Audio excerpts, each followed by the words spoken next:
Hey, good morning, YouTube. Welcome to the Quarterdeck Arcade. It's Sunday, March 29th. We're almost done with the month of March, and thank goodness for that. Let's head on deeper into spring, shall we? Next week will be Easter. My God, Easter is early this year, I think. I'm going to have to dust off the 10 Commandments DVD and give it a watch. It's a tradition in my house every year, so we'll get that done. I heard it was back in theaters for the 70th anniversary now within the last couple of weeks. So I don't think it is around here because I've kind of checked the listings and I haven't seen it, but I would love to see that in a theater again if I could. But anyway, welcome back. It's good to be here. I almost called off the show because there was a race being run today and I almost went. So I decided against it. I did enough running yesterday. I had a pretty successful day running yesterday. First time I've run a half marathon distance since middle of December. So it's been about 3 months since I've been able to achieve a half marathon distance with the injury that I've had and being sick and all earlier in March. And I was pleased as punch that I was able to do that yesterday. And I felt good afterwards too, which is, of course, now I'm coughing. Excuse me. Still have some lung stuff, but it's going away. I got my sense of smell and taste back. That's good. But anyway, it's kind of a chilly day here in Wisconsin, although we're heading up into the 60s today. So I told the gal, let's grill out tonight for dinner. So that's what we're doing. Picked up all the burgers from the store earlier, and I'm ready to go. Didn't spend much time in the arcade this past week. I've been off for actually I did. I spent some time down here on Thursday. I've been off since Thursday, and I'm off Monday and Tuesday as well. So it's kind of a spring break for me. I didn't. It's like a staycation. I didn't go anywhere. But I'm kind of like recovering and getting better, trying to get as much rest as I can, but I'm winding up doing things that I've put off long enough. Before we get dive in, let's say hi to everybody that's here. Gamer Fridge was first in line. Welcome, sir. Good to see you. Ted Adam Green is here. Always good to see you, gentlemen. Fireside Arcade is here, and boy, major thanks to Fireside Arcade because he sent me a tip. I'm going to discuss it here in a second, but he sent me a tip earlier in the week about something on eBay, and I jumped on it, and it's supposed to be here today. Fingers crossed. We'll see. I'm excited about it. It's something you guys probably guess what it is, but it's something I wanted to get, but it disappeared on me and I couldn't pick it up. And hopefully I wound up getting a great deal on it. So we'll see. B Kirby is here. Welcome, B Kirby. What's up with you? Vic Vicious is here. Good to see you. Yeah, Wisconsin weather this time of year is really, really, really finicky. One day, like yesterday, I think we didn't make it out of the 40s. And then today, now we're going to be up in the 60s. Monday might be okay too, I think. So I've had some pretty good weather though. No real rain or snow or anything in the time that I've been off. Okay. So welcome to the show, guys. I appreciate you.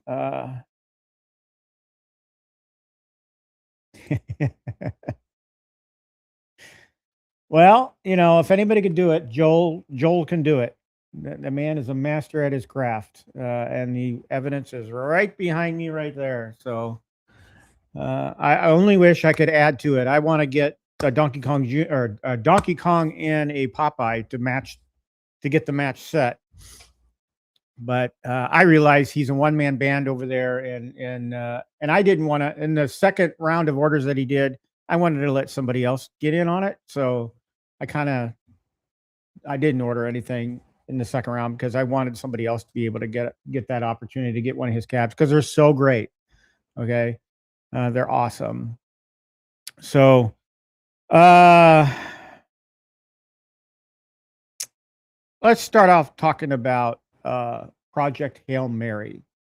The gal and I, we, since it wasn't that great of a day to be outside, because we would have gone hiking, I think, yesterday had it been a little nicer. We decided I had been hearing great things about Project Hail Mary. You may have heard the same things I've heard. People say go see it. I said to her, I want to go see this movie, and she goes, well, it's like 2 hours and 40 minutes long.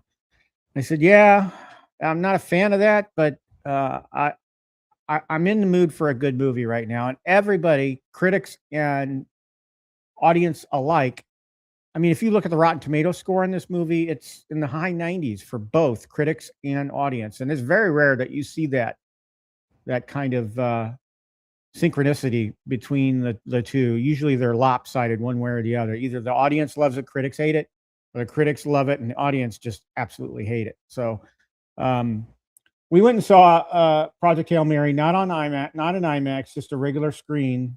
But now that I've seen it, I really want to see it in IMAX. That movie visually is stunning.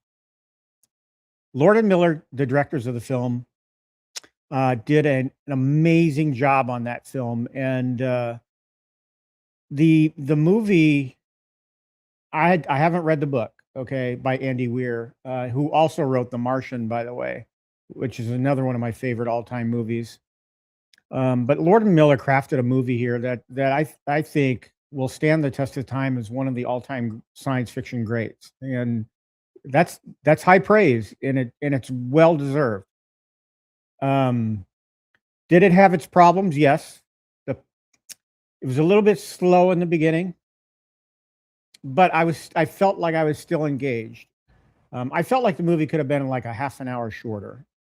And some of the reports I've read is there's a 4-hour cut of this movie that exists somewhere. They had to cut it down to get it to 240. So having walked away from this movie, I really want to see that 4-hour cut to see what added content is in there. But if you don't know the basic plot of the film, it's about a scientist who wakes up on a spaceship light years away from Earth, and he doesn't know who he is. And through a series of flashbacks, we learn, and he learns, recovers some of his memory over time until he finally realizes what his mission is. And along the way, he meets somebody, an alien, that kind of reminds me, their relationship built throughout that movie reminds me of E.T. It really does.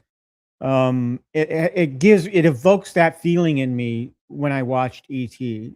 I don't think there's been a movie quite like that, E.T. in quite a while. And this movie is a must-see in the theater. So I can't give it high enough praise. Movies of late have been a really crappy mess. Either, the story's wrong, or the direction is wrong, or what they're trying to achieve with the movie is wrong. This movie just was firing pretty much on all cylinders, and I didn't even leave to go to the bathroom the entire 2 hours and 40 minutes, and for me, a 60-year-old, that's quite a feat. So, but, Ryan Gosling, okay, I've only seen him in a handful of movies. I have not what did I see him in before? I'll think of him later. I've seen him a couple of times, and, this of the times that I've seen him in action, this movie is by far his greatest achievement. He is awesome in this movie. He has to carry about 70% of that movie alone, or acting with a puppet. And by the way, the alien in that movie is not CGI. It's a puppet. It's an operated puppet. And the guy that operates the puppet also is the voice. I saw him in an interview the other day. So, the music is awesome in the film. I can't remember that gentleman's name, the composer, but he's also the same guy that Lord and Miller has used on the Spider-Man films, the animated Spider-Man films. So, I haven't seen those, but I'm told the music is awesome in those too. But the music in this movie was terrific. So, what did I not like about that film? Well, the length. That's one.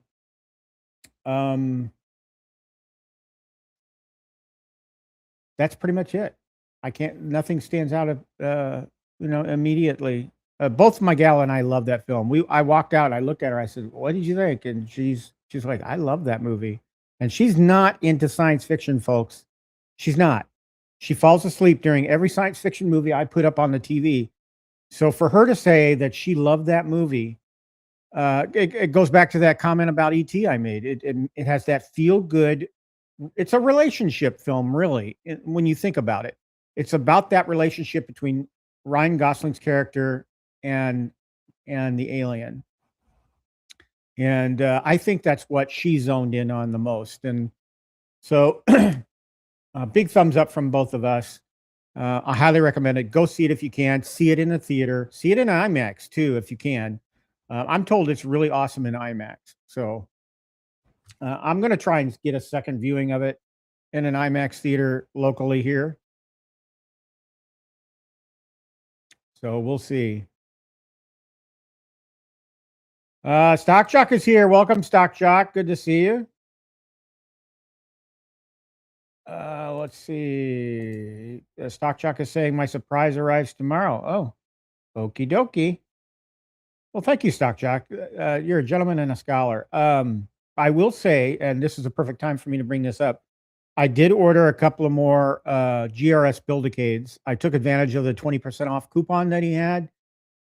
I didn't want to order more than two. I also have sitting right here on my desk two Raspberry Pi 3Bs, which I ordered off Amazon, and yes, I paid over $50 for them. That is just ugly. Okay, I could have driven to northern Chicago, and I could have driven to northern Chicago to the only Micro Center near me, and got them for $10 off of that, or actually $13 because they're $39 still at Micro Center. I was gonna do that on Thursday Friday, and I decided I did not want to drive down there, and the gas that I would spend getting down there probably would add up to the difference between one sold at Micro Center and the one sold on Amazon. So I got them off Amazon. So I'm assembling all the parts and pieces. I have one artwork set ready to go for one of them, and the other one I haven't chosen yet. And I believe that's what Stock Jock's surprise is going to be, but I'll see when it gets here tomorrow. So thank you, Stock Jock. I appreciate you so much. You're such an awesome gentleman in this community. Let's see. Fireside Arcade says he loved the movie and is listening to the audiobook. Someone played I was watching a podcast earlier while I was at the gym, and somebody played a clip from the audiobook. I'm a techie, so technical jargon. This is another comment about the film. I, for the first time watching a science fiction movie, I had a hard time following the scientific jargon about astrophage. And I don't know if that's a sign of age or me not paying attention. I need to give the film a second watch, maybe even a third watch, be able to. But you know, and I said this to my gal yesterday too. The beauty of this film is you don't need the techie in me wants to understand the technical stuff that they're talking about, the scientific stuff that they're talking about. But the thing about that movie is the movie is about the relationship and about Ryan Gosling's character's journey from not wanting to be a hero to being a hero. So those two elements are the strongest plot points for the movie. The scientific stuff is when you think about it, is kind of like a subplot. It's why you're there in the movie, but you don't really need to know the explicits. It helps. I mean, from me, from a technical standpoint, I'd like to know and understand what they're talking about. And I think I got to about 75% understanding what they were trying to accomplish. But it was still very, very hard. So what I would say to you, if you're going to go see this film, don't get hung up on all the technical details. Just watch the story of the movie unfold.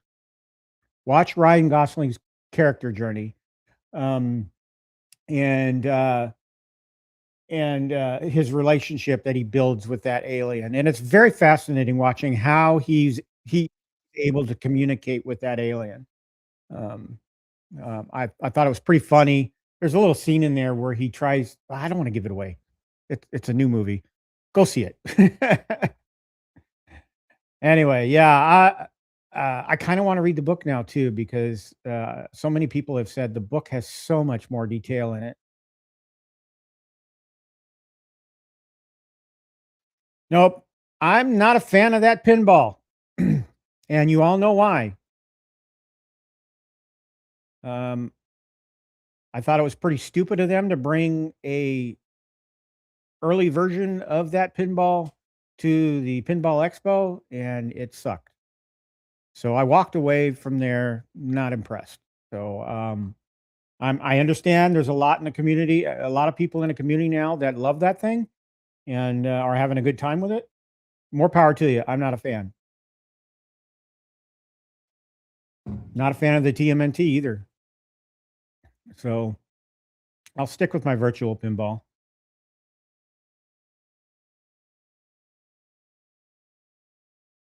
Ooh, I would love to go see this movie again in theaters. 40th anniversary. It seems a little. Can't be 40th.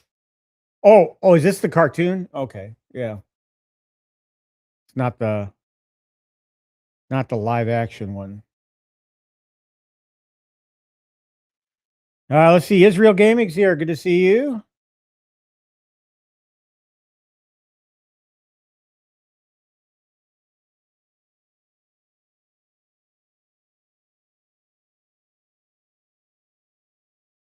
Well, I'm sorry, buddy.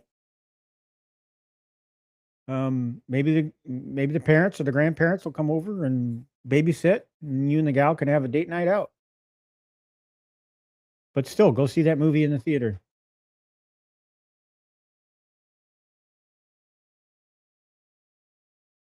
Yeah. So yeah, I got 2 on order. They're coming. No, not a Pi 5. For Build-A-Cades, I only buy Pi 3B pluses. That's enough to run what I want to run on them. So, and they have wireless built into them. And no, the Pi 5 is like $200, a little over $200 now, I think, because I bought the orange Pi 5 Max for the Arcade 1-Up pinball mod that Team Encoder's coming out. And yeah, that cost me a pretty penny. Everybody say hi to Moat. Moat's here. Good to see you, Moat.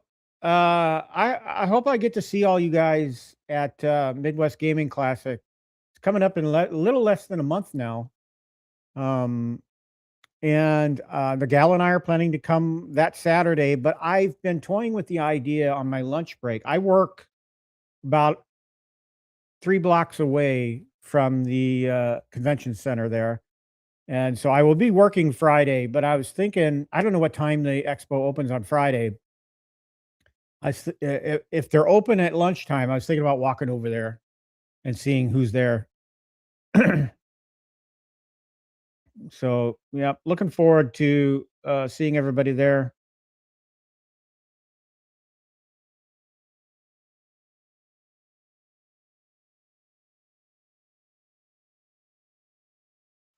I don't have a single XL back here. They're all deluxes. So, or legacies, if you want to go that far back to the ones with the risers. So,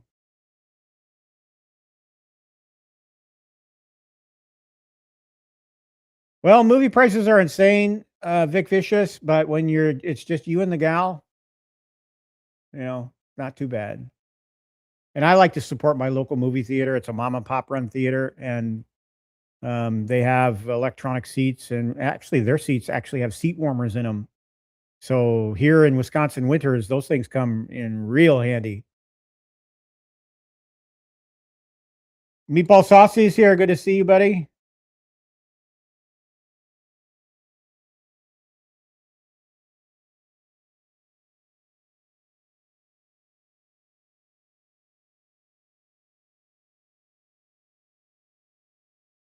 Let's see. I'm Con Ellis here. Good to see you. It's not the TMNT. Yes, I had a limited experience with that pinball table. It sucked. I'm not gonna lie. I was not impressed with that pinball machine. So I can't imagine TMNT would be any different. More power to everybody that loves it, though. You love it, you do you.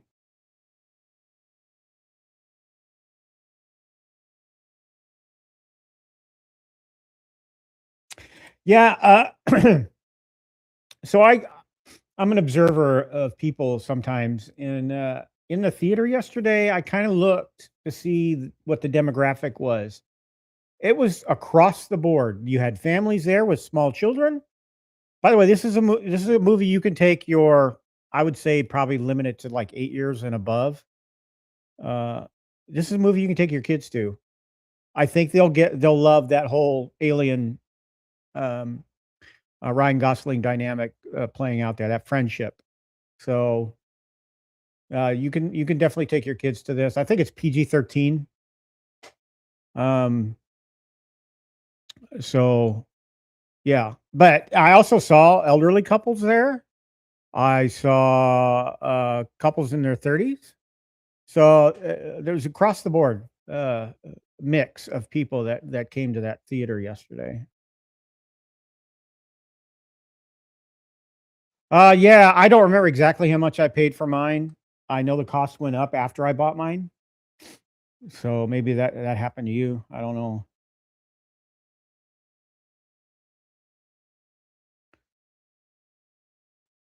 All right.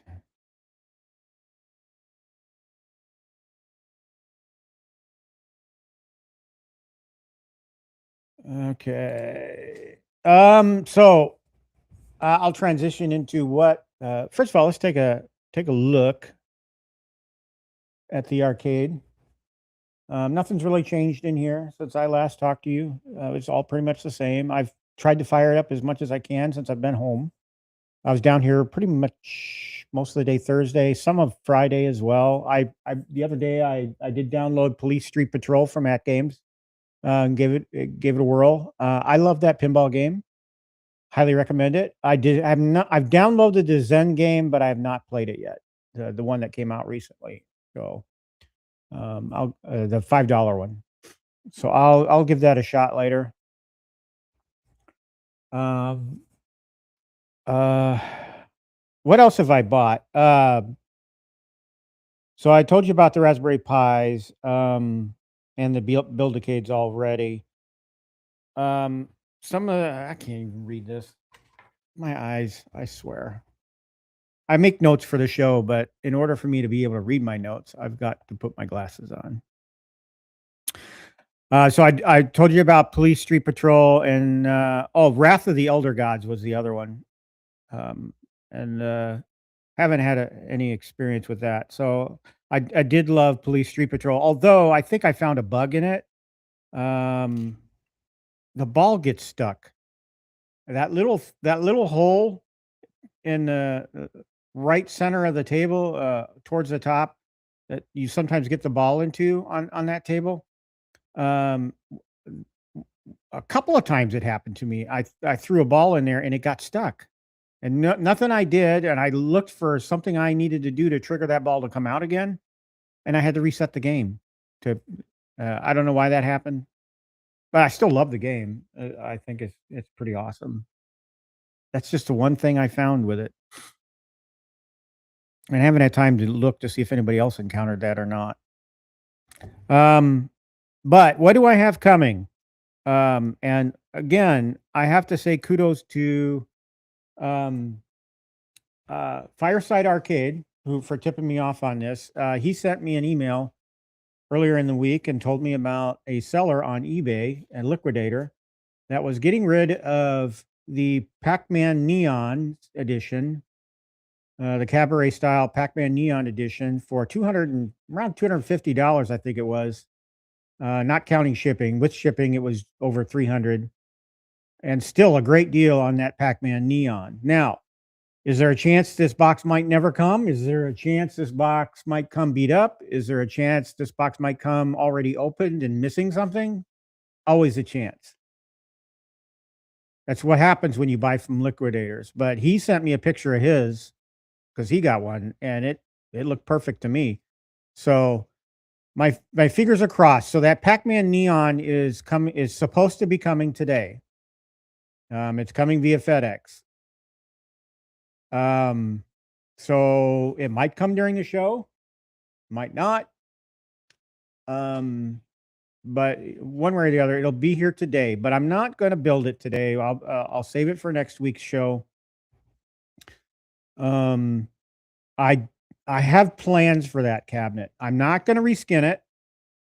I'm going to keep it the way it is because the reason why I bought it is because it was a beautiful cabinet and it's neon reflective. So, but I'm going to probably keep it stock for a little while. But I have ordered also from Showtime Arcade the vertical build kit to convert it to a Raspberry Pi 4, which is a part of the kit.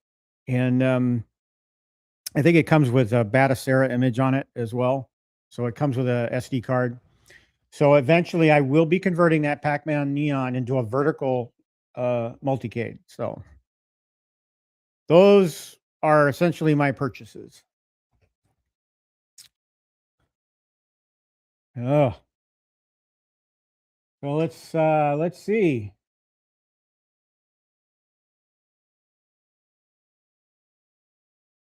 Biggie D is here. Good morning, Biggie D.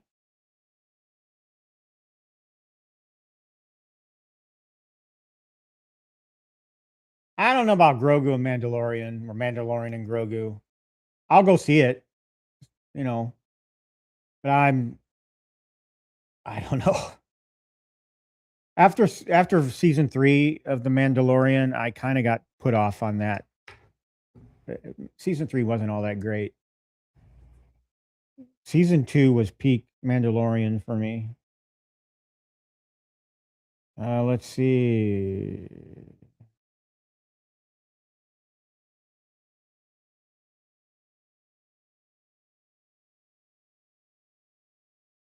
I'm just trying to catch up on the chat here.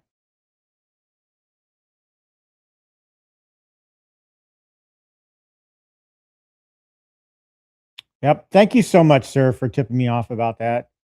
Appreciate it. I rolled the dice, so we'll see what happens. If it comes today, I'll definitely do a community post and show the condition of the box to you folks. So stay tuned. Oh.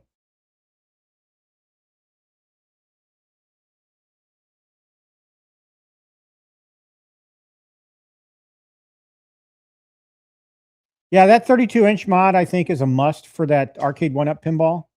I did that. There's a I did a series with that, I think. I don't know if I, re- this is how bad I'm at the streaming hobby. I don't remember if I did recorded videos or if I did a live stream for that mod. Um, but I had fun with it.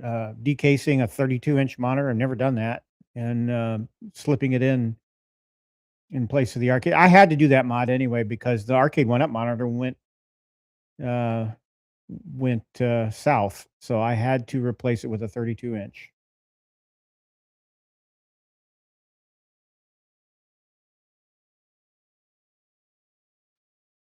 Yeah, I don't know. This is actually my first purchase from Showtime, so I never even Danny. I would tell you, I heard about Showtime from your streams. You've mentioned them a few times, so I went out there and I saw they had a kit. DIY Retro also has a kit, but I wanted to try somebody new, so I gave Showtime Central a shot, and we'll see. I just ordered that kit this morning, so it'll probably be another week before I see it. Yeah, I agree. That's the sole reason I bought this cab, and I'm glad I got a deal on it. I should I should say maybe if it gets here. I don't want to have to challenge my credit card um, charge, but I will, if I have to. Let's see.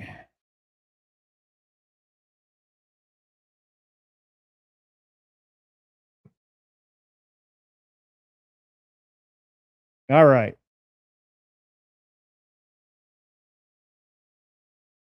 No, there's been a few times I've done recorded videos.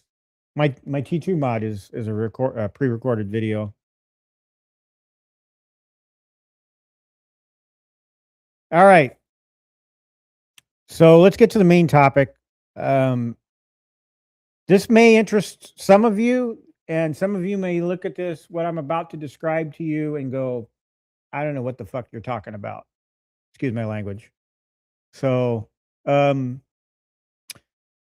take it with a grain of salt. I did type up a document, and I may put that out on, I don't know, maybe Google Docs or something, and make it shareable so that anybody that's interested.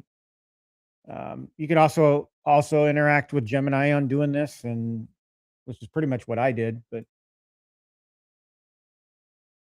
um, so let's look. Let's look here at my GRS Build-A-Cade setup. Okay, so if you do a count, I have like 13 GRS Build-A-Cades. Well, 12 of those are Raspberry Pi 3B pluses, and the Frogger down there in the middle on the lower shelf on the right is a GRS Viper board. That has an issue with the Wi-Fi. I don't know why. I've tried to uh, reset the OS on it. It doesn't fix it. So the Wi-Fi issue remains. So I haven't been able to set this up on that Frogger yet. So, but 1 out of 13 ain't bad. So, but anyway, so I realize a lot of people have all of their stuff on smart plugs, and they like turning everything on and off by those smart plugs. That's not me. I'm so concerned about power spikes affecting these delicate boards that I want to um, be careful with it. Let me find my. No, that's not it. There it is. All right. So, I lost my train of thought now. For the longest time, I've wanted. I know what I was talking about. So for me, part of the whole process, the nostalgia of having a home arcade, is the startup and the shutdown. because arcade owners, some of them did it via a breaker panel. They would turn their arcades on and off. Some of them did it via power strips. It all depends on the location, really. Me, I use smart plugs to a point. I have 3 circuits that I run this entire arcade off of, and I probably don't even need to use 3. Because if you all recall, I did a little video or on the power draw of these things, and I really wasn't using each circuit a hell of a whole lot. So I basically put my power strips on smart plugs, but I walk around to each and every arcade and manually turn them off or turn them on. So the process is I fire up my app, I turn on the smart plugs, all the LEDs fire up, and then all of my black lighting fires up. But the arcades themselves, they're all powered off. So I have to go around and power them on. Now, some of you will say, you don't need to do that, Pete. Well, yes, for my peace of mind, yes, I do. So that's what I do.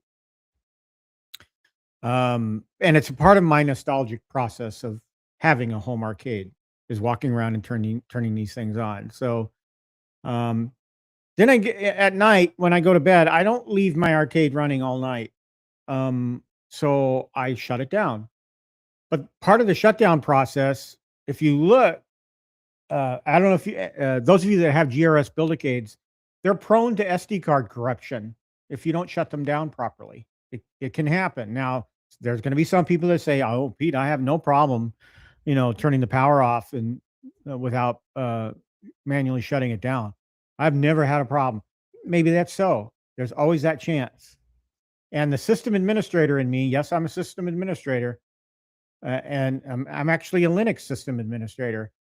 I know what a graceful shutdown means to that operating system. So what I've been wanting to do for over a year is on the GRS Build-A-Cades is find a way that from my Windows workstation, I can issue a shutdown command and shut every one of them off.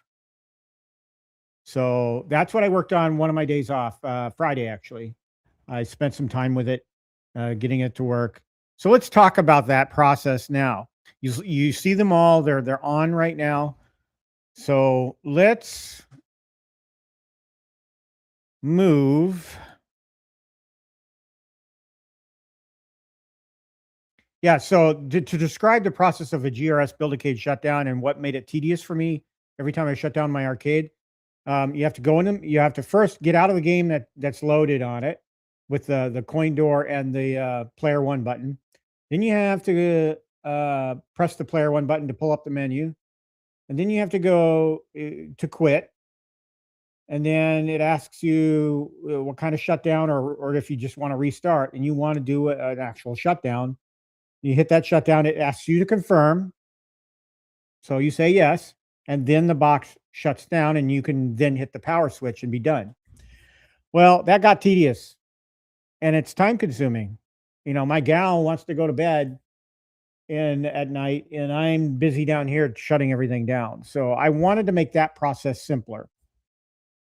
And if you're familiar with Linux, and know enough to be dangerous, you know the shutdown command and what it can do for you. So what I basically did was I had a conversation with Gemini to find out how I could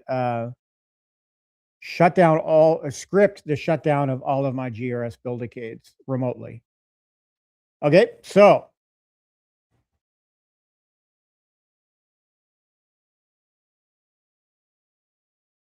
yeah, the big thing is that these SD cards are prone.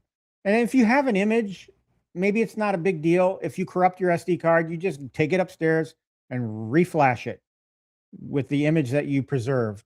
And I do have those. So if I corrupted an SD card, yeah, I could go after it. And I'm thinking about adding to this process, and we'll dive into it in a second. I'm thinking about adding the GRS, sorry, the GI Joel box to that as well, because it's RetroPie, same thing. So I may do that, because I have to go through that process of shutting that box down properly. Prince Vinny is here. Good to see you. Welcome, welcome. All right. I've talked about it enough. Let's go to my shared screen. Hopefully you all can read that. Let me see if I can make it bigger.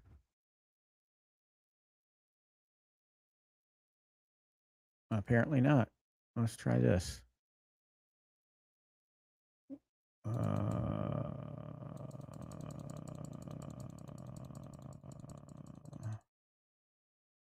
Let's try 125%. That's a little better. Let's take it up a little bit more.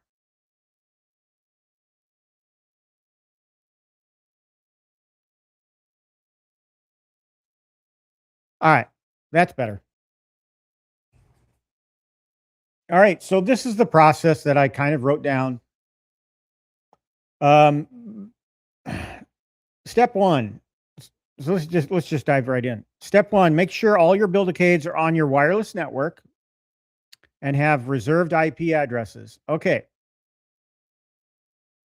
For those of you not familiar, your router, your home internet router should have the capability of you logging into it and setting a default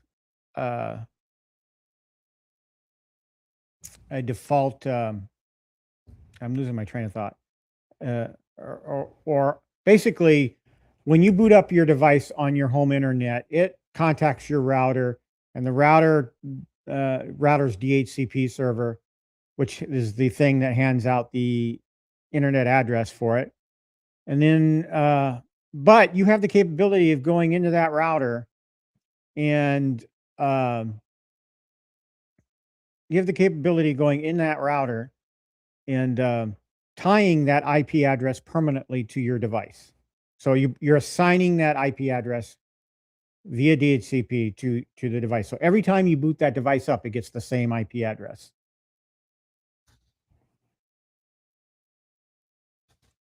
So that's what I'm talking about in step one there. So make sure they're on your wireless network and have reserved IP addresses. I could show you a little bit. I'm going to pull this screen off here for a second because I don't want to give the farm away. Let's see, where's my browser? Oh, I'm remoted to my laptop upstairs.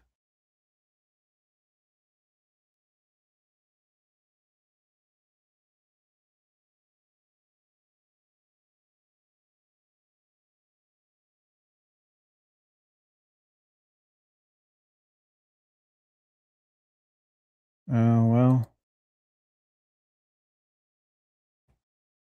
I'm using Google Chrome. Oh, I know what the problem is.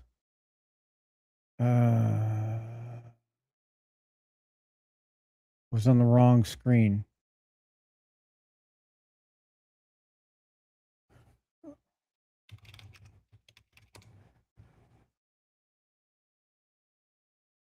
And you all aren't going to be able to read this.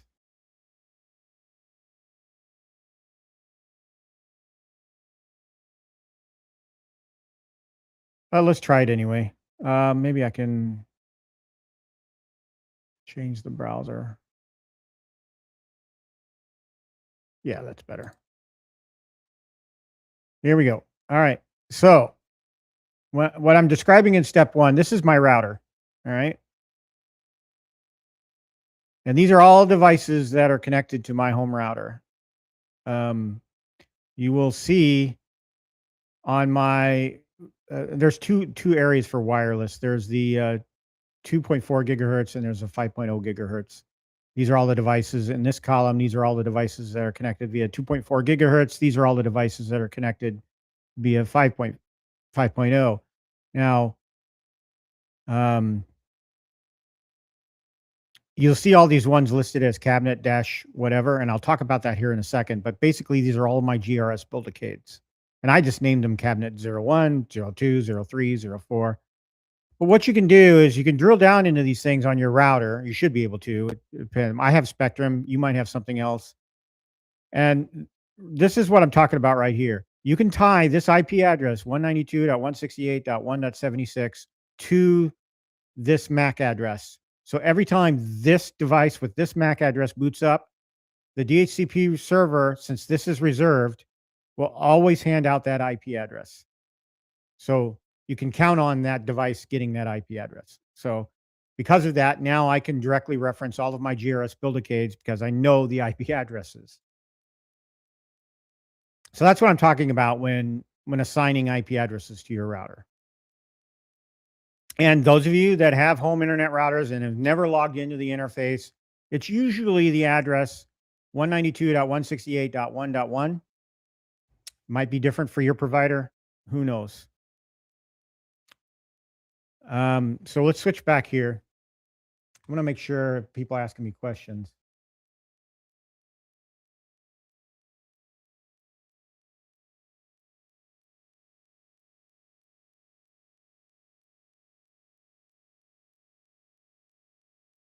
Nope, Danny, it's not the same. Because what I'm talking about is gracefully shutting them down so that the file system ceases writing to the SD card. It quiets the system so that you can power it off. You can't just hard cut the power on anything with an SD card, really. I mean, you're taking a risk of corrupting that SD card. You have to properly shut down the OS. That's why on a lot of Arcade 1-ups, they have that graceful shutdown when you hit the power button.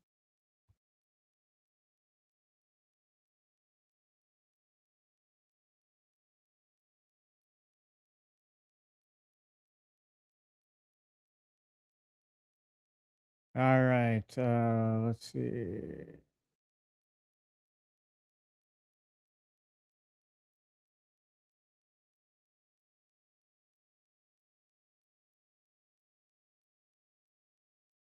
Yeah, it's not within a year. I'm telling you, the kind of week I had last week, and I only worked the first 3 days of last week. I was ready to retire after Tuesday. It was bad.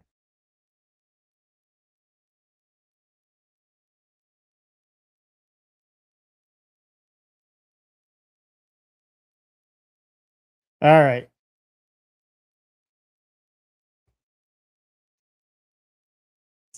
Moat says that there's going to be a button for graceful shutdown. I've not seen the control panel up close. I don't have an iconic coming, so I haven't really been following that product very well. But that's good. I'm glad. Okay, so yes. So make sure all your Build-A-Cades are on your wireless network and have reserved IP address. So we talked about how to do the reserved IP addresses. All right, step 2. And this is what I touched on a little bit before. Make sure all your Build-A-Cades have unique host names. Now, when you set up a GRS Build-A-Cade, the default host name is RetroPie. The default login ID is Pi. The default host name is RetroPie, and the default password is always Raspberry. So you, but with this little trick, you can modify the GRS Build-A-Cade host name right from your Windows PowerShell shell. Now, I haven't touched on what a Windows PowerShell shell is.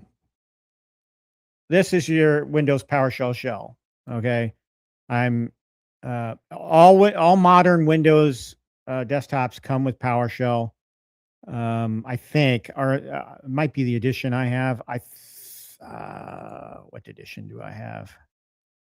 It might not come with the home edition. I'm not sure. Don't quote me on that. I'm not up to speed on what versions of Windows have what. Let me see. I have Pro. I have Windows 11 Pro. So it may be that you have to have the Pro version of Windows 11 or Windows 10 to have PowerShell. Like I said, I'm more of a Linux system administrator than I am a Windows, but I wanted to do this in Windows because I didn't want to have to set up another Linux box. So, but this is Windows PowerShell, and You just invoke it by, I mean, you can search for it, just say PowerShell. And then over here on the side, you can run it as administrator, which is what I always do. You can run the ISE is the editor environment, and that's basically, do I have it up here? No, I don't have it loaded up there. Let me move it over here. This is the ISE right here. It's a development environment basically for PowerShell. But we're not going to be working in this. But PowerShell is basically your scripting environment for Windows, kind of like your Linux shell.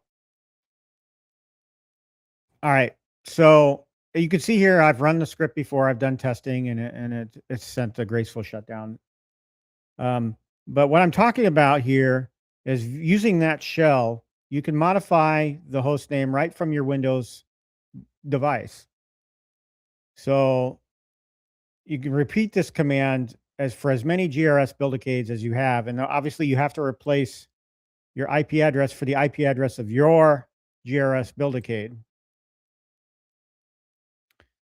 So, and then what this command does is it basically sets the host name to what, and you have to replace the new name to whatever name you want to name it. So in my case, it was cabinet dash whatever next number in sequence was. So if we were to copy, and then it also does a forced reboot.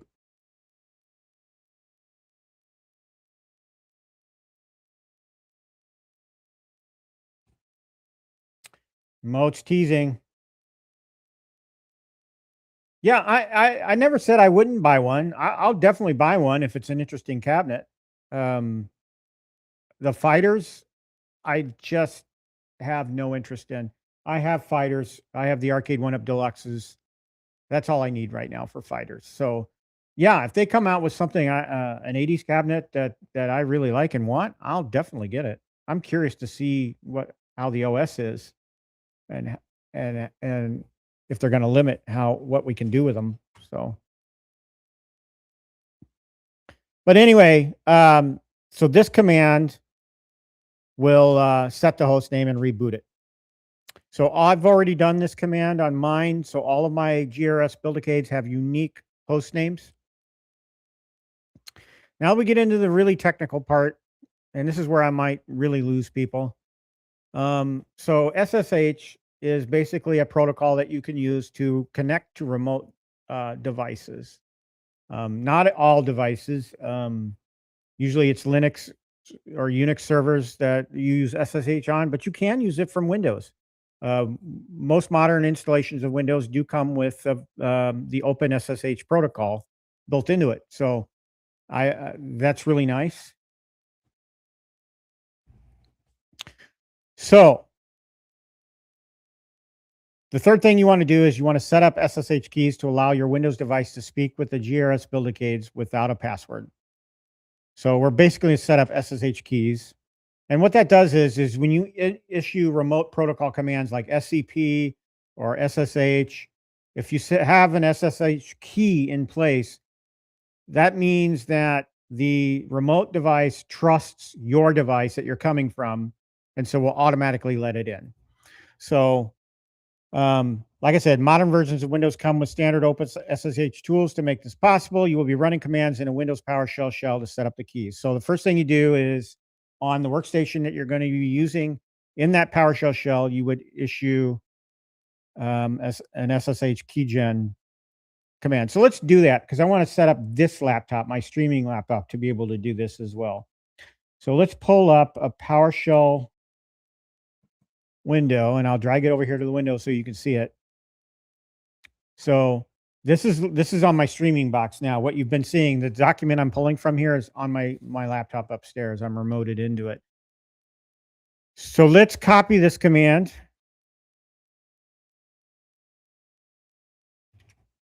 And we'll go back to that PowerShell session. I'll paste it in there.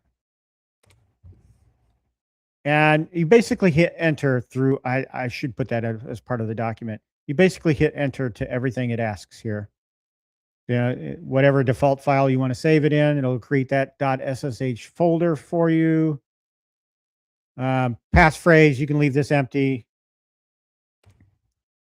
and hit enter again to confirm it. And then boom, you're done setting up your workstation for SSH keys. All right, but now you have to copy that key that you just created on your workstation to all of the devices that you want to eventually shut down, or so.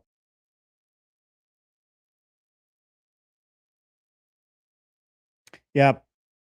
Prince Vinny, I acknowledge that this content probably was only going to interest one or two people in my audience, maybe more. But I thought I'd talk about it anyway, because I think it's pretty cool. And I'm going to try not PowerShell. That's hilarious. That's some of PowerShell. I have, oh, speaking of, that just made me think of the He-Man trailer. I don't know if you guys have seen the latest He-Man trailer. It looks absolutely freaking amazing. I told my gal, I said, we're going to see that. She just gave me a dead look. She's not a He-Man fan, but that trailer looks awesome. You even get to see him raise the sword and say, I have the power. It's awesome. Go. Hopefully that trailer's out on YouTube now. Go watch it, because it was awesome in the theater. So we did this. We executed. We got our Windows workstation set up.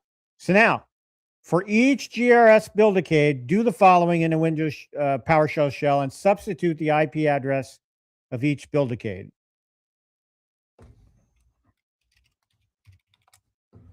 And it's a one-line command. I realize it's on multiple lines here, but it's all one-line command. Now, again, you have to replace the IP address for the IP address of your Pi.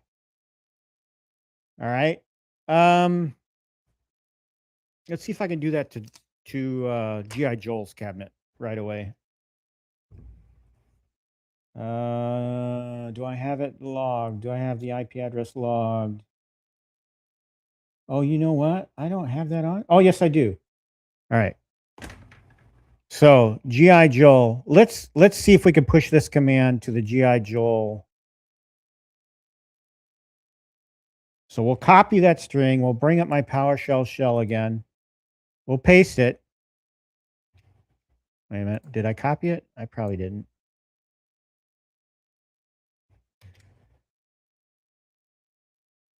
There we go. All right. So it's a one-line command, but you need to change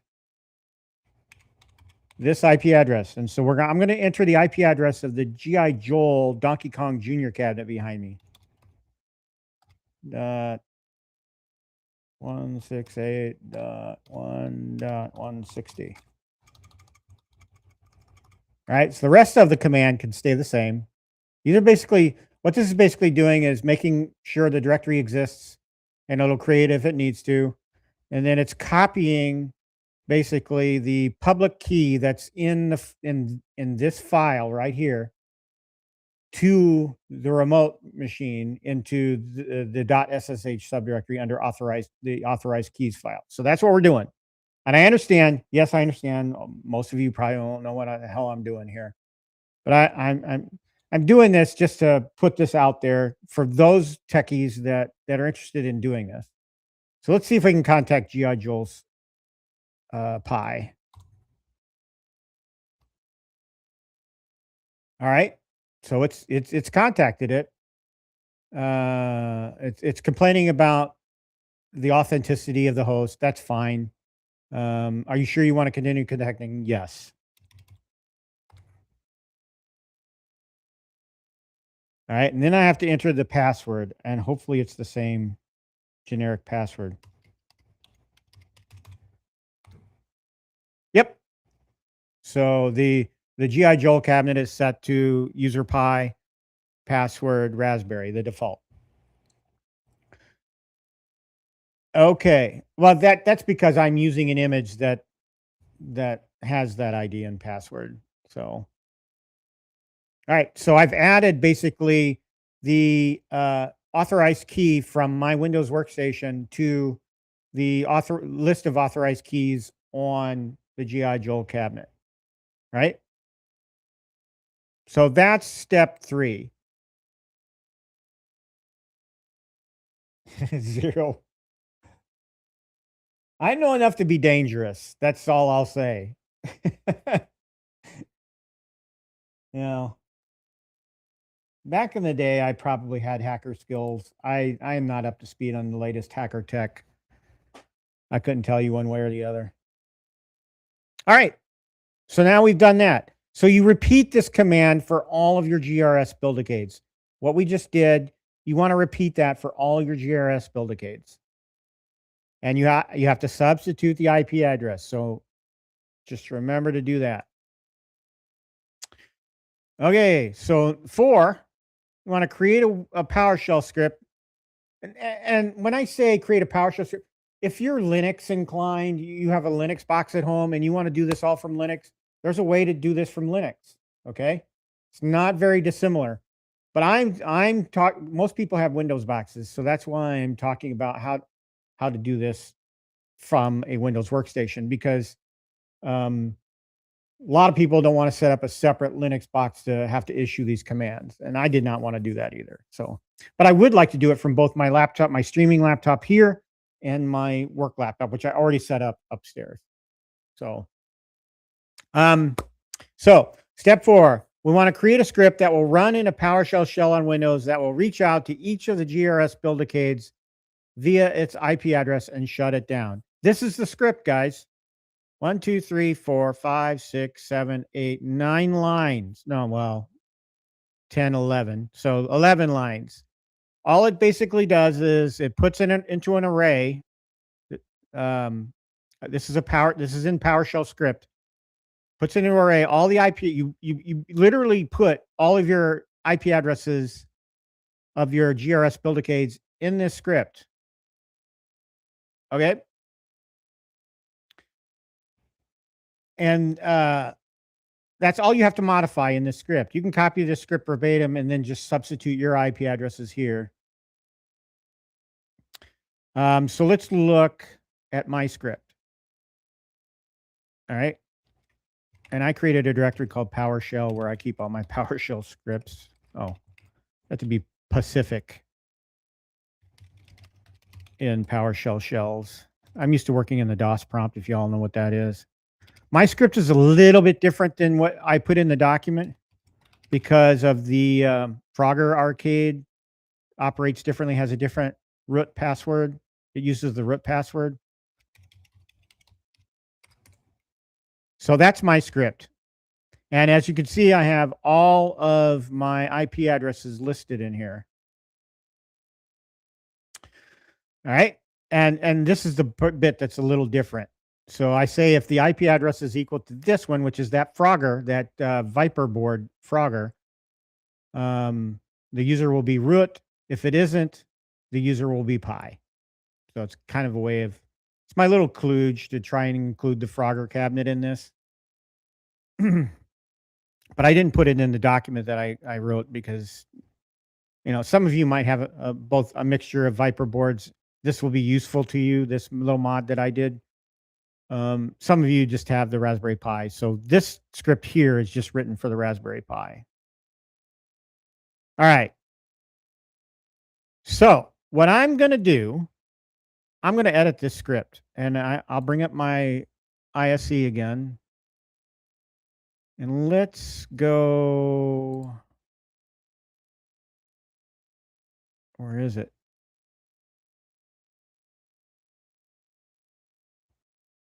I think I'm still local. Yeah.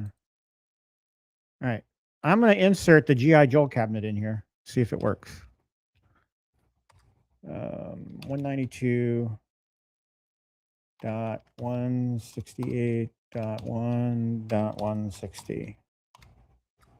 You have to separate them with a comma. All right. So I've added the GI Joel cabinet. Now this isn't even going to come into play because I did remove that IP address from this array up here because it's not working right now because the wireless on that Viper board is for crap. So I don't know if I have a bad board. It probably is. But I need to replace that board eventually.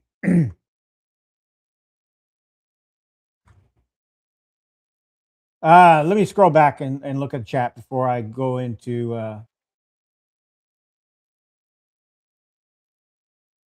Discord.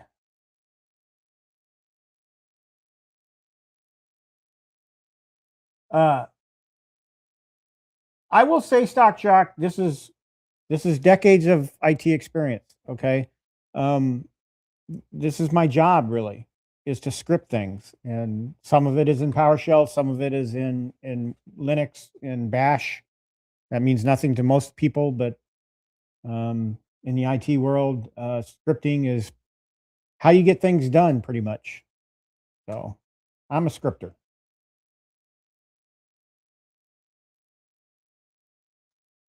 As I said at the top of the show, a lot of this came from Gemini, which is ChatGPT's competitor. So disclaimer, most of this stuff, I did customize some of it. Like I customized the script to my needs. And but for the most part, the steps kind of got outlined by a conversation with Gemini. Because as I get, I'm in I just entered my 60s this year, this past year. And my patience for things are at a real minimum. So, yeah, could I write all this stuff myself? Yes, but AI can do it much quicker for me, and I'm done. So, yeah, Gamer Fridge understands. Yeah, there's some techies out there in the community that I know probably are getting what I'm talking about here. So, all right, so we should be ready for the piece of resistance, right? There's no other step. Well, yeah, so I talk about saving the PowerShell script, which is what I have right here. I call it shutdown-grs.ps1. And here's the thing too. Let's run the script because I'm going to show you what happens.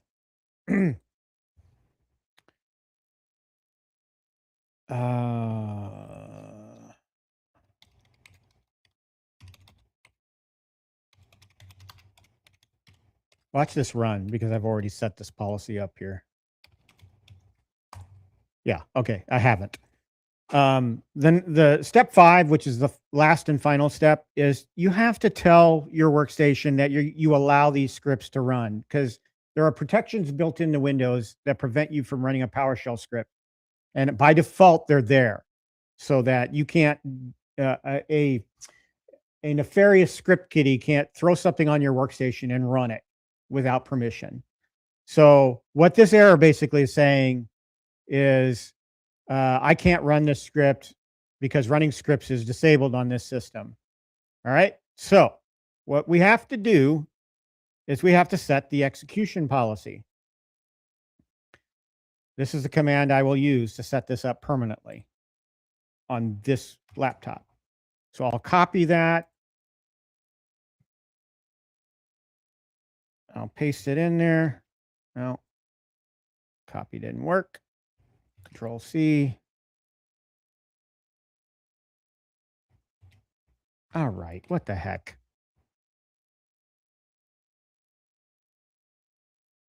No, it's not getting the control. Oh, Control C.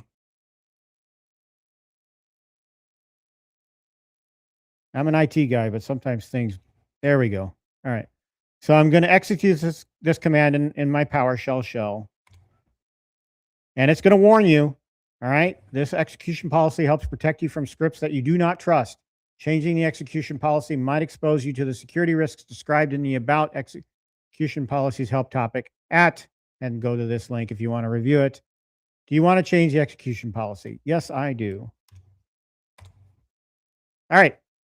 Now I can run that script. All right. Before I do that,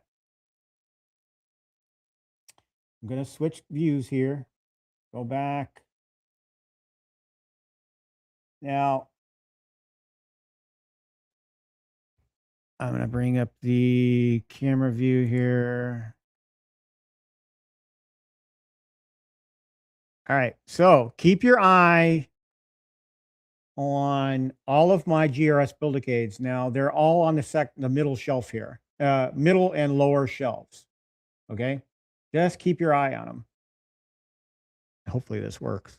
All right. I'm going to run this script, and you're not going to see me run this script, but I'll bring it back up here in a second. All right.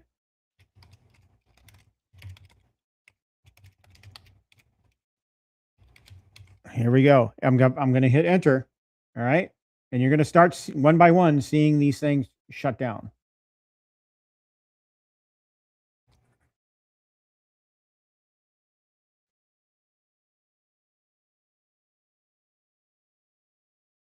It's complaining about a host key.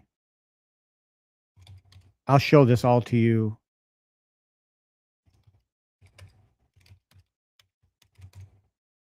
When you connect to these things for the first time, like in the case of G.I. Joe's cabinet. Why am I getting that?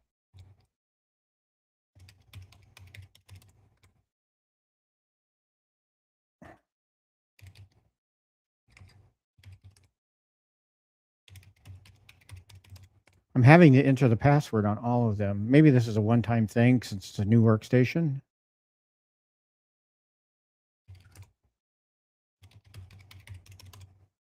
You can see them shutting down, though.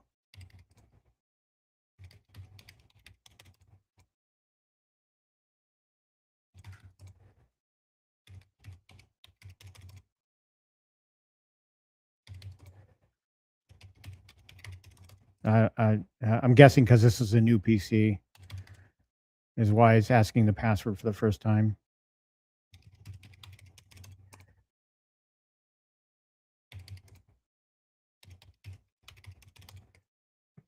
We'll do another round.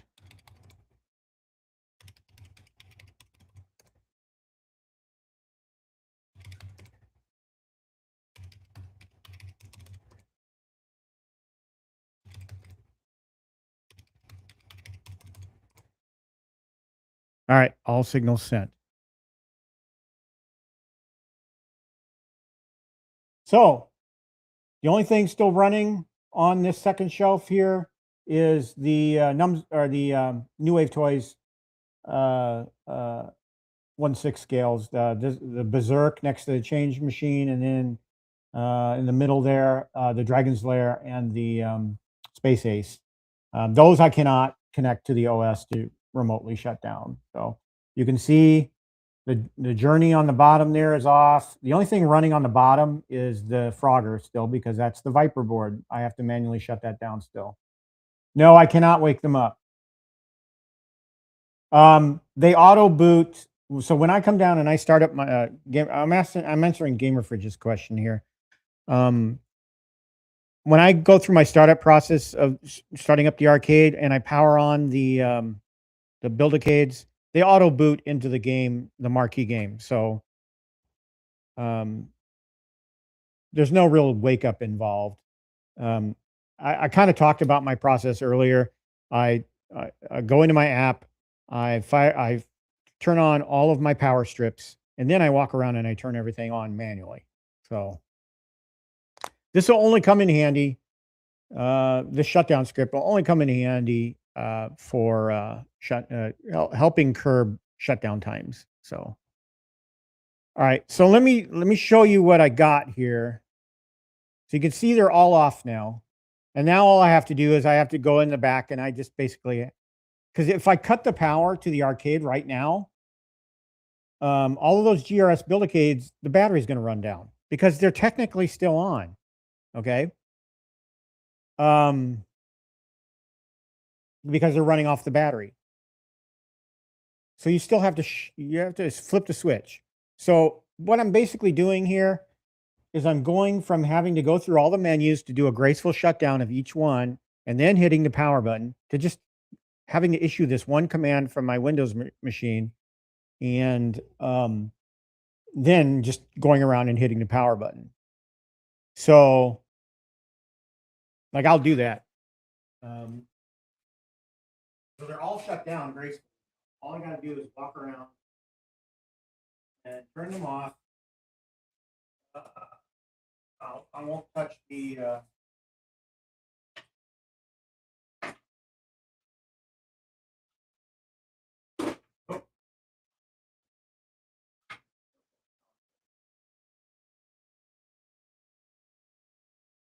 And so this, the progress still running.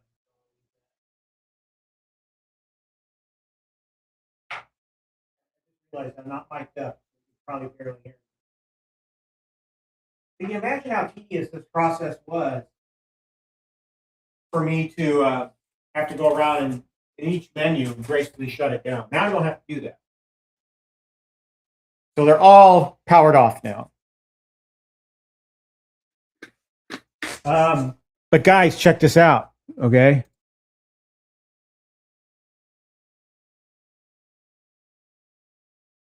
Let me flip back.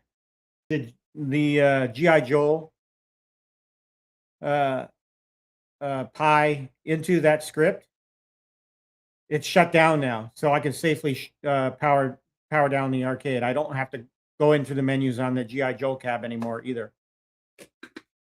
So yeah. Now I gotta figure out how I can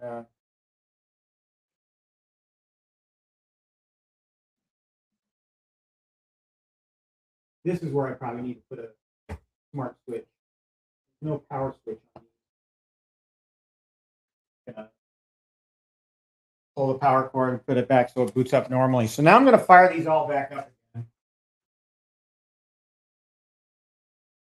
I'll turn them on. You'll hear them sound off.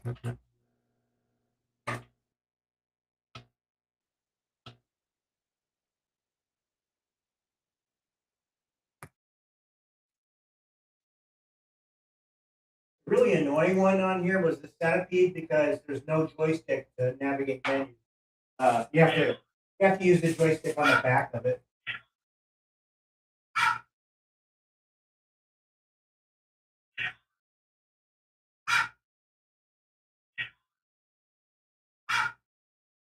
They're all booting back up. Now let me show you the Donkey Kong Jr. is back up now.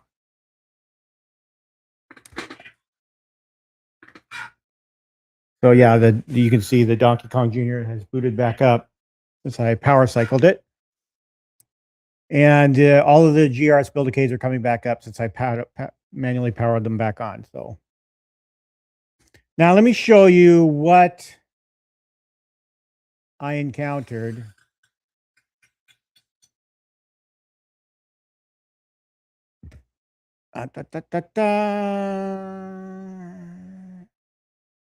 Go back to the other shared screen here.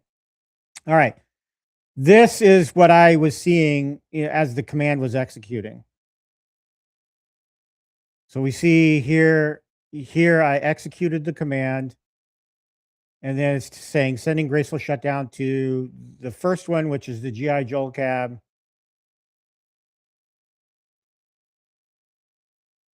And it's complaining about authenticity of hosts, and I'm wondering if that's because I'm using a new Windows workstation. So we're going to try it again, but basically throughout the entire sequence here, I had to enter the password for each one.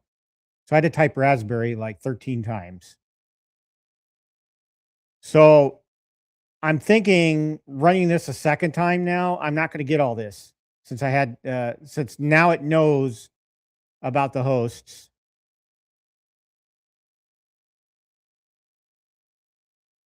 All right. So we're back at the, and it wraps up by saying all signals sent. So let's go back.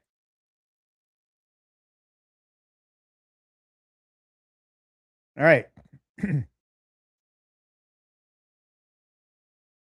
Excuse me. I need a drink of water. All right, so let's go back and rerun the command again. I've got, again, you can see on the screen, all of the GRS Build-A-Cades are on. So we're going to run the command again. And hopefully I won't get challenged for a password this time. Here, there's a way I can put the shared screen in here. Let's try that.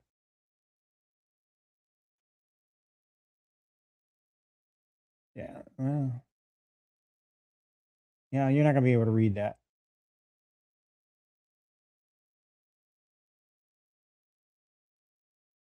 All right, let's do it this way. Okay.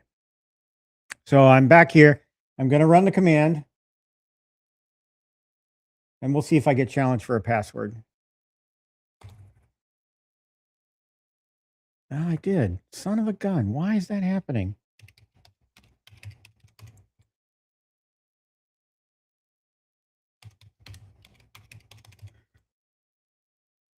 I should not have to do this.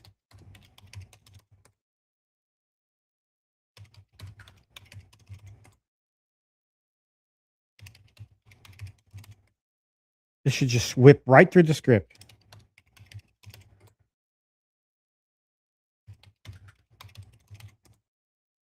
At least it's not complaining about.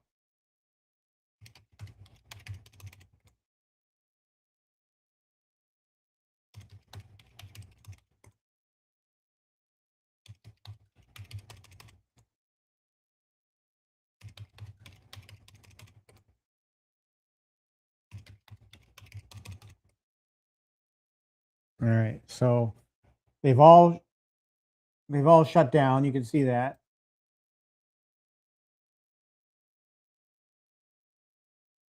But I had to enter the password again. See,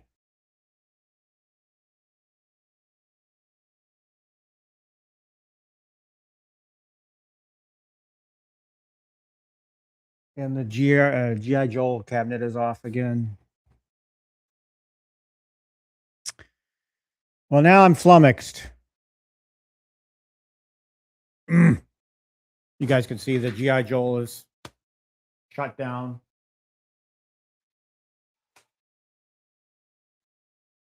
I'm at a loss. Why?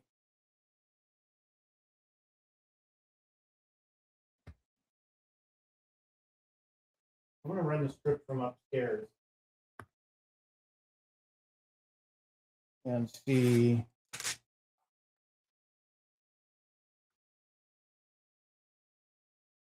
Give it another go.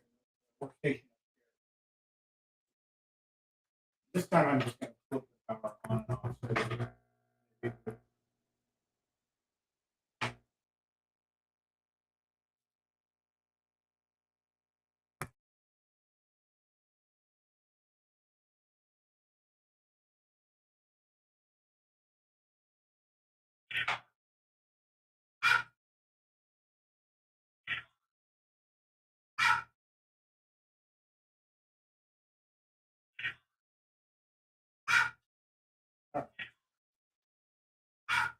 Okay.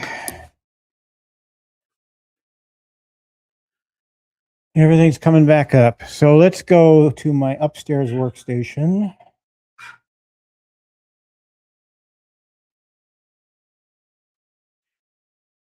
Find my PowerShell shell. Now this script up on my workstation upstairs,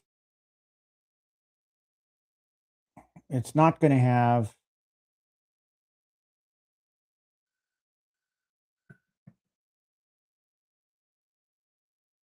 It's not going to have the GI Joel cabinet in it, which I know. But I'm going to leave that out for now because I want to run the script and see if it works. So this is the window you're looking at now is yeah, it's this window right here is my laptop upstairs. This is where I initially set all this up. And I'm hoping that it's gonna work the way it should. They're all booted up now. Yeah. All right. So let's run this command. Now, again, the previous two attempts that I've done have been on the streaming laptop, which I just set up. This is what I'm running on now is the laptop that I set it up on Friday. So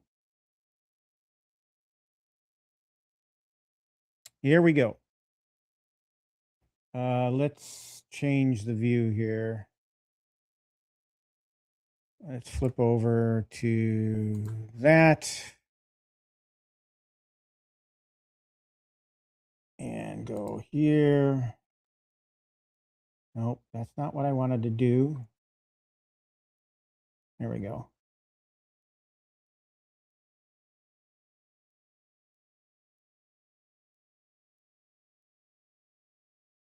Do that. All right. So this screen right here is my laptop upstairs. So let's see. It should whip right through this.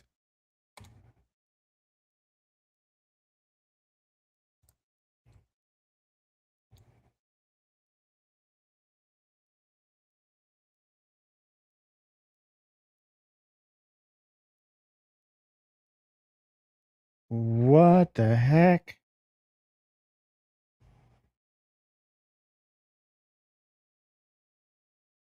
It's not talking to any of the pies.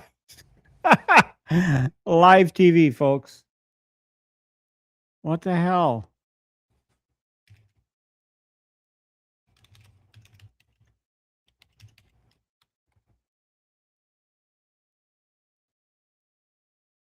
Why is it not letting me run the script?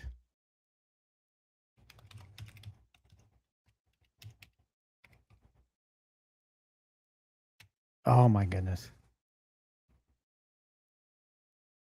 All right, let's go back to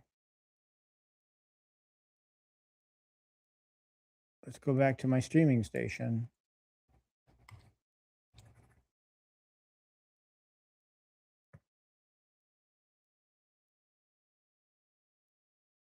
Well, now my streaming station can't contact them.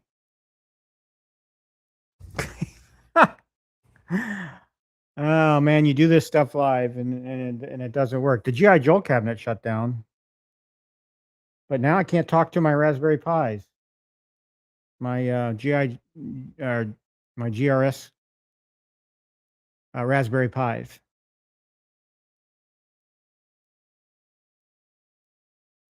Why is that? Well, neither my laptop upstairs or neither my laptop downstairs.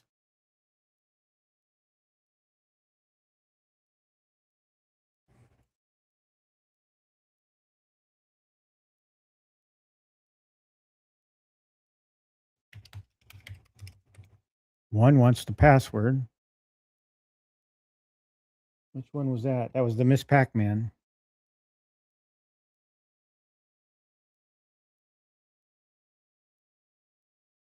So what the hell?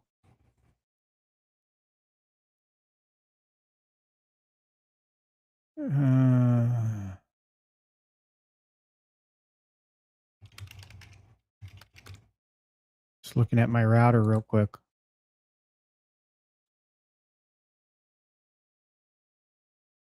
Yeah, none of these connected to my wireless.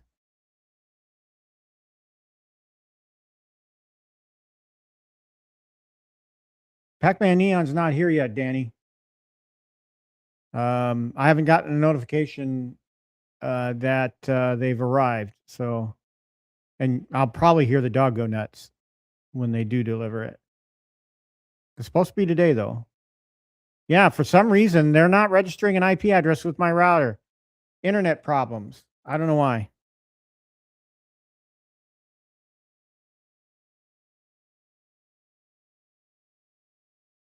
Now, the G.I. Joel, I could shut down. But now I can't even talk to these guys. Let me turn on the Miss Pac-Man and see if it runs.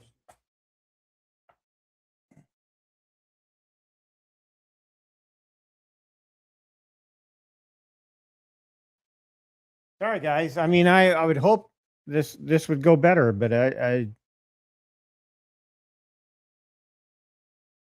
weird. So I'm booting up the Miss Pac-Man right now, and that's on the lower left there. It's on the left side on the lower shelf. It's actually the first Build-A-Cade I built, I think.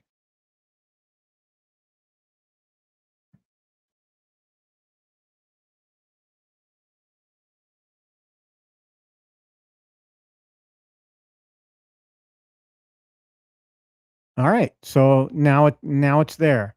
The only thing I can think of is maybe I have to wait a few seconds when I shut these off.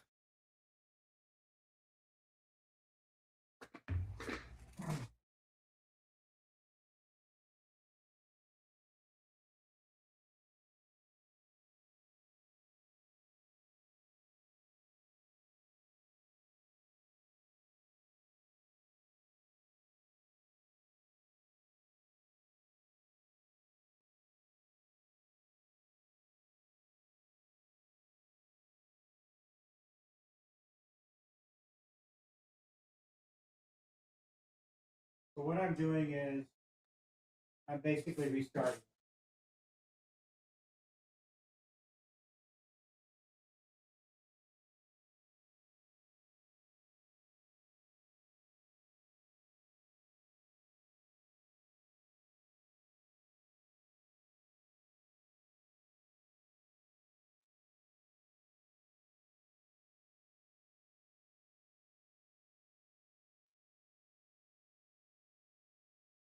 This is what I have to do to shut them down. Go to each one. Swear to God, this was working perfectly the other day.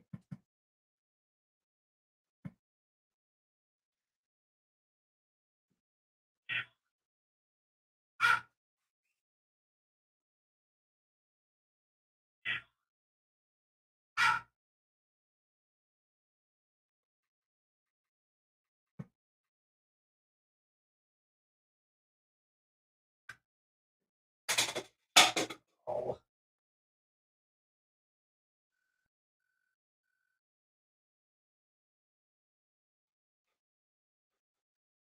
Destroyed one of my LED, my black lights.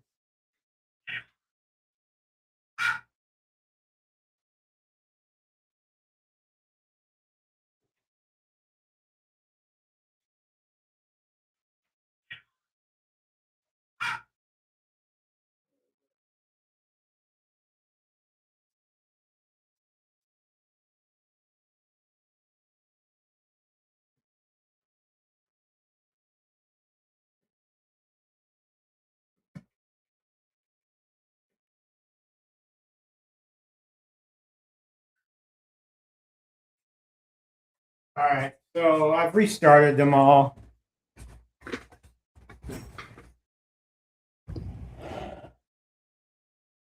So let's see. Let's see if my routers picked them all up again, because it may have been just a timing issue.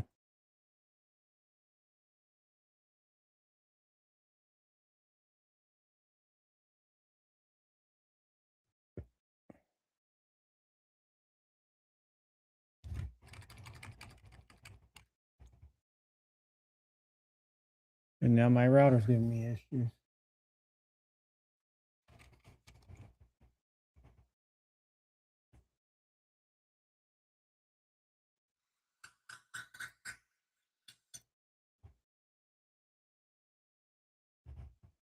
Oh, what's going on here? My router is acting up.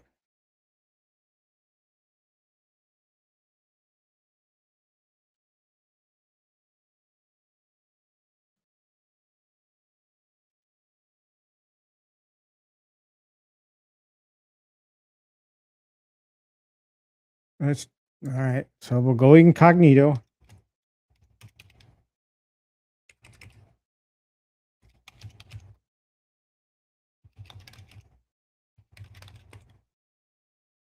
Says another user signed in.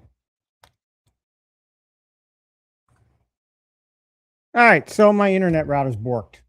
So that's got to be it. I don't know what I was doing to it that caused it to become borked.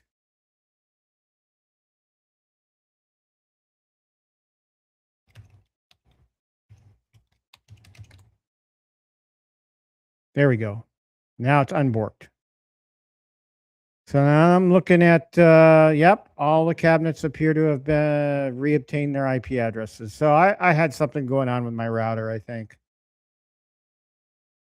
All right. Okay, let's go back.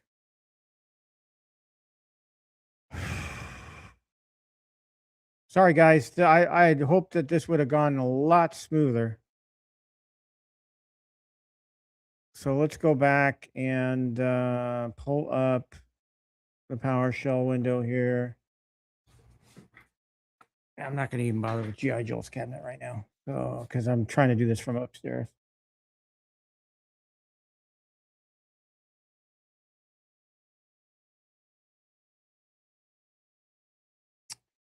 All right. So let's transition that over. All right, let's see what happens here. I'm running this.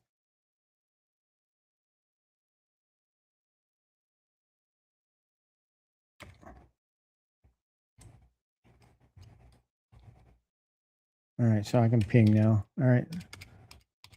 I'm again running this from my laptop upstairs. Boom. There. Yeah. Okay. This is how it's supposed to look, guys. It's supposed to whip right through and shut them all down. You can see that on the, if we go back, they're all shut down now. So that's, and now my process is just powering them off. That's all I got to do on the back. Just flip the power switch. Whereas before I had to go through the menus. So thank God, I don't appreciate that I had router issues, but again, this is how it's supposed to look right here. It's supposed to whip right through after you get all that SSH keys set up. It's supposed to whip right through every one of them and shut them down. Well, okay. We got that done. Transition back. Let's go back to, let's go back to that and then go back. Sorry about that. If you do this stuff live, you're going to have problems, guaranteed.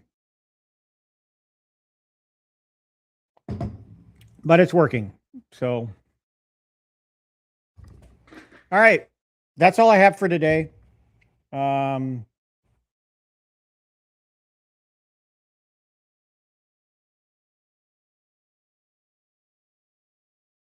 Just checking the chat.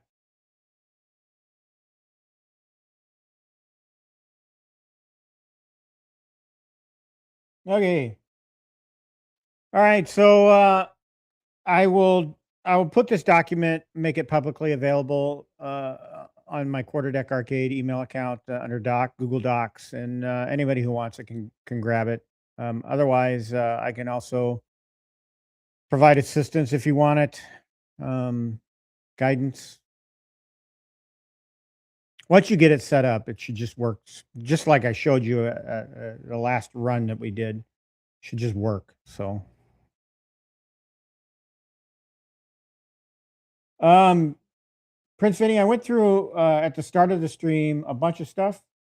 So I've purchased a Pac-Man Neon that's coming today. Yeah, I talked about that. The Pac-Man Neon. Talked about that before. You can catch it on replay. But yeah, the Pac-Man Neon should be here today. I did also order today the Showtime arcade kit, vertical conversion kit for Raspberry Pi. So eventually that'll go into that Pac-Man Neon. I'm not going to change the artwork on it or the skin because I want that reflective artwork. And so there have been other bits and pieces that I've purchased too as well. But anyway, that's all I have today, guys. Thank you guys for following my mess today. It's always something on my streams, as you know. Guys, I'm the 9,999th rated home arcade podcast on the internet. So, and there's a reason why. That's one of them. Is I tend to screw things up, or things tend to screw up on me. So, and that was the case today. But it's a handy thing to be able to do, is to remotely shut these down. And so I'm glad I've got it done finally. Big thing off my checklist. Now, guys, I'm going to go clean my home office upstairs because it needs to be cleaned. It's got stuff everywhere. So I told my gal I was going to do that on one of my vacation days, and today seems to be the most logical day to do that. So, and I'll be back down here to play some games as well. Guys, enjoy your arcades, enjoy your families. Go see Project Hail Mary, please. It's a great movie. It deserves your support. I think the filmmakers have earned it in this case. So go see that movie. It's a great movie. I give it 2 thumbs up. So have a great week, a safe week. I'll see you all next weekend when we'll probably do that Pac-Man build. And as always, remember that I have next. I got next.